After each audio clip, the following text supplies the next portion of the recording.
Hello everyone and welcome to Politics Today on Channels Television. I'm Sheung Okimbaloye.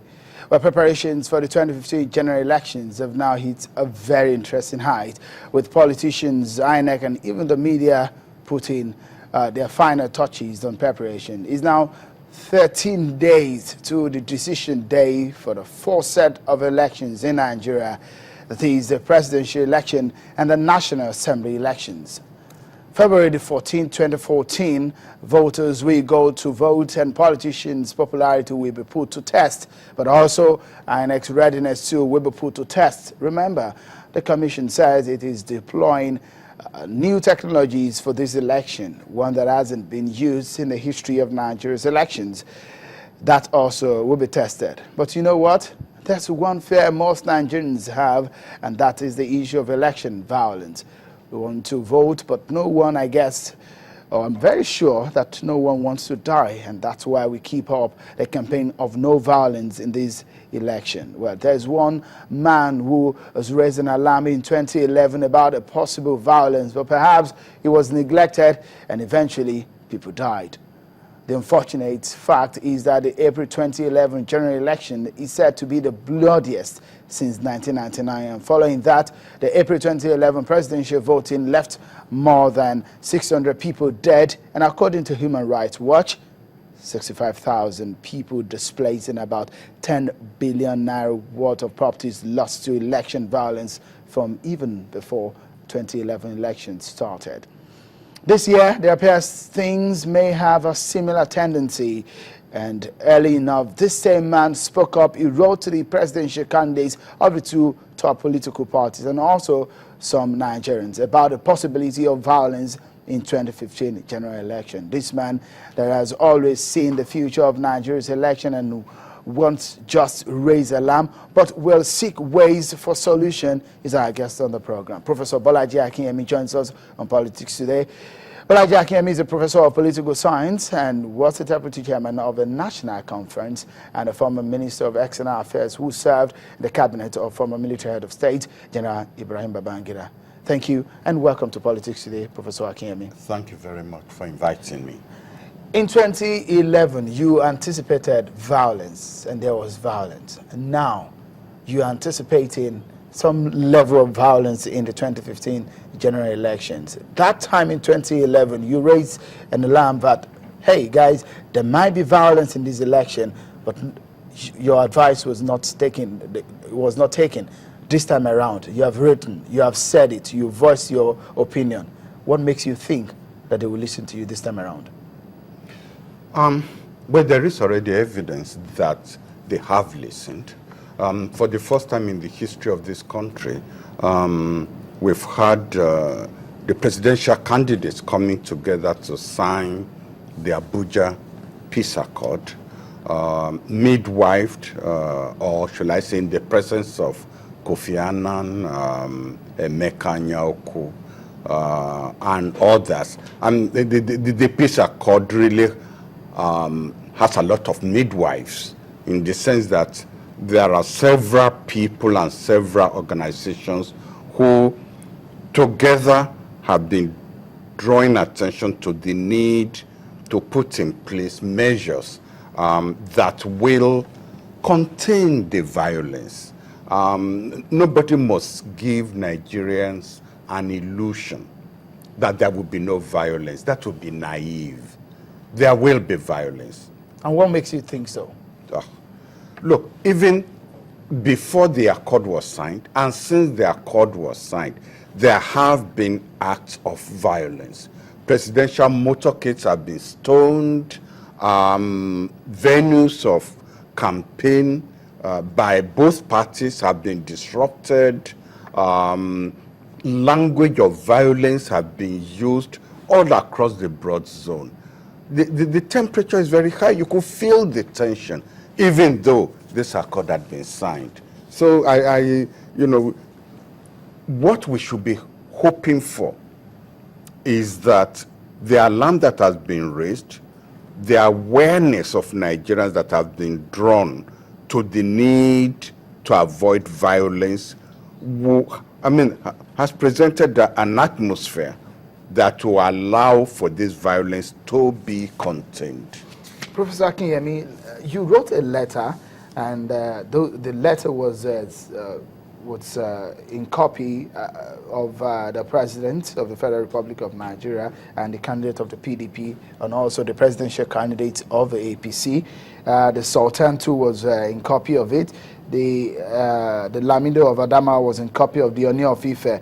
Some traditional rulers, spiritual leaders too, they were in copy. And let me just take one or two quotes of in that letter. You said, and I'm quoting you now, I was sure that there would be violence on a massive scale. And I made some suggestions to him about how I thought the violence could be contained. My suggestions were not acted upon.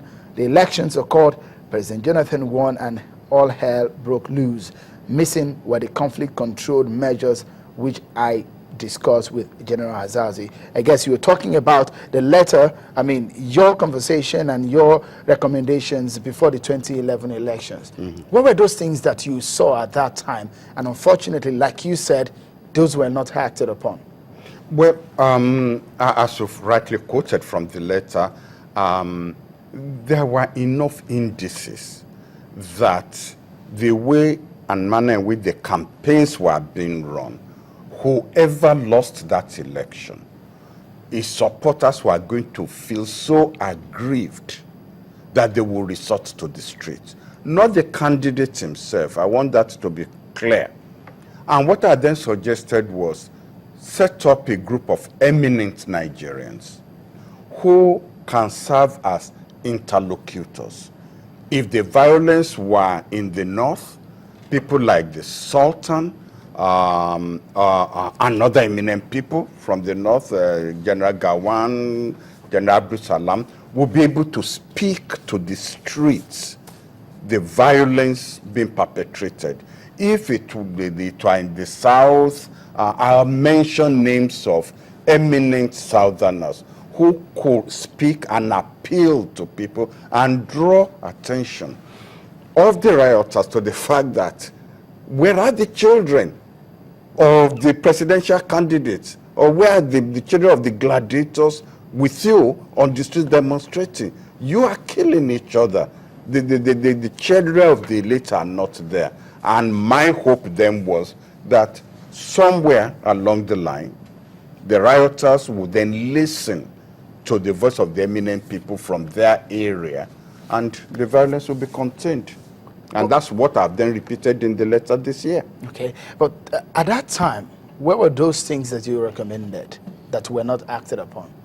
I just told you, one of it was setting up this Council of Eminent Nigerians. Secondly, that before even the elections are held, these eminent Nigerians should be called upon to make broadcasts. So these things that you mentioned, they were ignored. They were ignored. Who did you write to anybody at that time? No, look, one of the criticism is that the man that I spoke to is dead and therefore cannot give his side of the story. So maybe we should just leave the 2011 intervention that didn't work or that was ignored alone and concentrate on the 2015 or 2014 intervention. It's instructive because the 2011 issue is history now, and there are probes into what led to the violence and all of that. But this time around, you raised a very fearful concern in the letter that you written recently, and which you said, let me quote that too. You said, if President Jonathan wins, the North would erupt into violence as it did in 2011. If General Buhari wins, the Niger Delta will erupt into violence. I do not believe that we need rocket science to make this prediction. The violence of 2015 is going to be horrendous and worse than the one of 2011 for the simple reason that the illegal massive importation of weapons into the country has reached such alarming proportions. These are the words that you put in that particular letter. What are the indices that makes you think that the possibility of violence in 2015 may be much more than that of 2011? Well, one, some of us, I mean, there is a methodology now that is quite elementary, which is to track acts which are leading you in one particular direction. And what are those things that one has been tracking for the past 4 years? Illegal importation of weapons into the country, seizures of weapons dumps and depots at the ports by customs, acts of violence itself, communal violence, not related to elections. It seems to have become part of our culture that we don't even seem to be bothered. You open the newspaper every day, and in one particular locality, you know, one group is fighting another group. And not in the old days, I suppose, if they were fighting, they would be throwing stones. Now they are fighting themselves with AK-47s. So if you track all those, it leads you to one particular conclusion. Two, the language of violence that's employed. There's one governor who referred to people as the cockroaches that must be dealt with. Now, I'm an international relations scholar. That language, cockroaches, resonates negatively in the international community because that was the language used by the Hutus against the Tutsis in the Rwanda genocide problem. Or disaster or genocide, where they were referring to the Tutsis as cockroaches. Then, you know, you have language like if something happens in 2015, I think it's not only the monkey and the baboons will be covered in blood.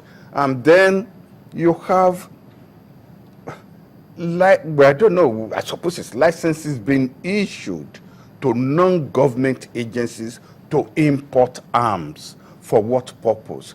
So put all of these things together. You don't even need a professor of political science to now say that it's like people are getting ready for war. Interesting. And it's scary now that it's just 13 days to the general elections. One of the most critical is that the presidential election. There's a lot of heat around the country, and recently the National Security Advisor advised in London at the Chatham House, saying that the elections should be postponed. That a lot, to a large extent, got a lot of reactions here and there from across the country. And coming from a national security advisor, one would think that that should be looked into. But first, I think we should hear what exactly the retired Colonel Sambo Dasuki said in Chatham House in London about the postponement of election, because one would be thinking that if someone in his caliber is asking for such, there's probably what he is seeing that some of us are not seeing. Let's hear him.